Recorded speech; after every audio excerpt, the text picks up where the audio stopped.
Malumunuz aile nöbeti adı altında başlatılan bu direnişimiz 75.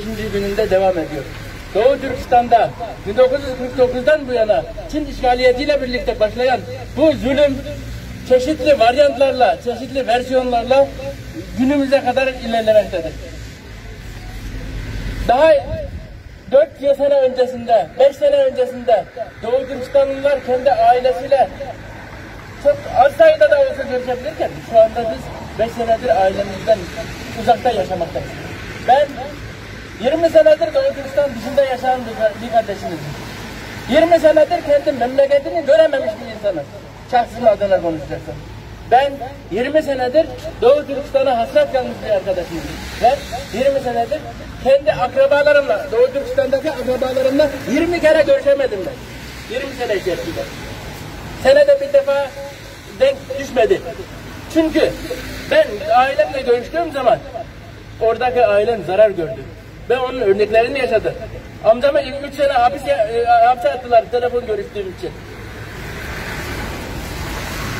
Babamın arkadaşları vardı. Telefon görüştüğü için müebbet hapis cezası verdiler. Şimdi Doğu Türkistan'da tüm bunlar yaşanırken bunun yanı sıra da Türkiye Cumhuriyeti vatandaşı olan öz kardeşim 5 yıldır Çin toplama kamplarında, ondan haber alamıyoruz hala. Kişisel olarak her bir Doğu Türkistanlı'nın burada meydanda duran ve duramayan, buraya gelen ve gelemeyen her bir Doğu Türkistanlı'nın böyle bir faciası, böyle bir trajedisi var. Öyleyken bu suskunluk niye? Niye bu suskunluk hala devam ediyor?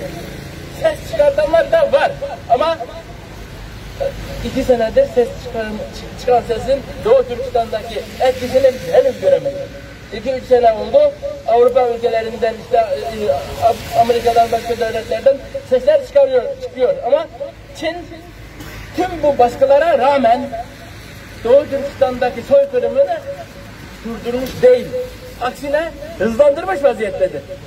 Doğu Türkistan'da 5 yıl öncesindeki zulüm şu anda soykırıma doğru ilerliyor. Soykırım olduğunu Avrupa ülkeleri, işte Hollanda, daha öncesinden Kanada itiraf etti ve buna yönelik çalışma yapılıyor. Diğer Avrupa ülkelerinde de aynı adımlar bekleniyor. Böyle bir durumda Türkiye Cumhuriyeti Devletimizin hala bu hususta Avrupa kadar olamaması bizi üzen bir hadisedir. Amerika kadar olamaması bizi üzen bir hadisedir. Doğu Türkistan'da tüm bunlar olup giderken biz İslamiyet davası edenler, Türklük davası edenler, bırakın bunları, insanlık davası edenler artık Doğu Türkistanlıların yanında olmak zorunda. Bu bir seçenek değil. Bu bir Doğu Türkistanlılara yaptığınız bir merhamet değil. Bu sizin insan olmanızın gereksinimidir. Sizin insan olmanız bunu gerektiriyor. Aksi takdirde siz kendinizi insan sanmayın. Çünkü insanlık yok edilirken, bu kadar facia yaşanırken 3 maymun oynamak insan onuruna yaraşır bir vaziyet değil. Doğu Türkistan'da 1 milyona yakın kadınlar kısırlaştırılmışken 1 milyona yakın çocuk kampı adındaki o asimilasyon kamplarında ailelerinden mahrum yaşarken 8,5 milyon Doğu Türkistanlı dönüşümlü olarak o toplama kamplarına girip çıkmışken biz sadece burada konuşabiliyoruz, bağırabiliyoruz. Daha ötesinin aramızdan gelmemesi bizi de incitiyor, bizi de kahrediyor. Ama ses çıkartmayanlar var. Bırakın ses çıkartmayı, bizim karşımıza çıkıp Doğu Türkistan'daki olup biteni, işte onun oyunu bunun oyunu diye laf atanlar var. Artık onlara Allah'tan korkun da demiyorum. Belli ki Allah'ı da bilmiyorlar. Artık onlara ya Allah'tan belanızı bulun diyorum. Ne diyeyim başka? Diyemiyorum ki. Islah etsin diyemiyorum. Dilim dönmüyor. Çünkü Doğu Türkistan'da yaşanan şey artık insanın en ufak bir vicdan kırıntısı varsa insanda onu sese dönüştürülmeli. O hiç değilse Çin karşısında bir insan olarak ses çıkartmalı.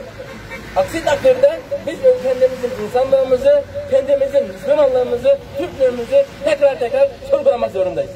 Doğu Türkistan'da bu soykırım olarak nitelenen hadiseler yaşanırken biz hala işte bu Huawei gibi, Xiaomi gibi Doğu Türkistan'da yaşanan zulme bilfiil destek veren, sponsorluk yapan, Doğu Türkistan'daki toplama kamplarına işte gözetleme kamerası ve benzeri mühimmetler, teçhizatlar veren bu şirketlerin ürünlerini rahat satın alabiliyorsak, artık biz kendimizi insandan saymayalım yoksa.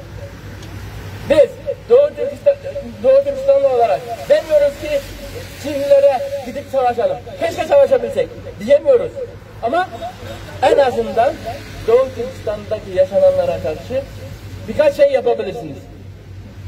Doğu Türkistan'ı sosyal medya aracılığıyla Doğu Türkistan'ı gündemde tutabilirsiniz. Doğu Türkistan için bir Müslüman iseniz diye dua edebilirsiniz. Doğu Türkistan için Çin'in ürünlerinden yapabildiğiniz kadarıyla, tamamıyla demiyorum, özellikle Huawei diyorum. Çin'e verdiği destekten dolayı, Çin Komünist Partisi'ne verdiği destekten dolayı, Huawei gibi Çin'in destekleyicisi firmaların ürünlerini satın almayabilirsiniz. Çünkü alternatifleri var. Uluslararası toplumda, işte Birleşmiş Milletler'de, İslam Konferansı, İslam İşbirliği Örgütü'nde, Türk Konseyi'nde ve benzeri uluslararası örgütlerde Doğu Türkistan için ses çıkartabilirsiniz. Çin'le olan ikili ilişkilerinizde, ülkeler ve devletler adına konuşacağız. Çin'le olan ikili ilişkilerinizde Doğu Türkistan meselesi sizin masanızda olmalı. Artık Doğu Türkistan'daki yaşanan mezalim bekletilmeye gelmez. Doğu Türkistan'daki bu mezalime hemen acilen bir ses çıkarılmadığı, hemen acilen bir müdahale olmadığı takdirde binlerce yıldır o coğrafyada yaşayan Doğu Türkistanlılar tarih sayfalarında yok olup gidecek ve tüm bir insanlık bundan sorumlu tutulacak. Onun için elinizi vicdanınıza koyun ve hiçbir şey yapamıyorsanız Doğu Türkistan için ses olun diyorum. Esselamu Aleyküm.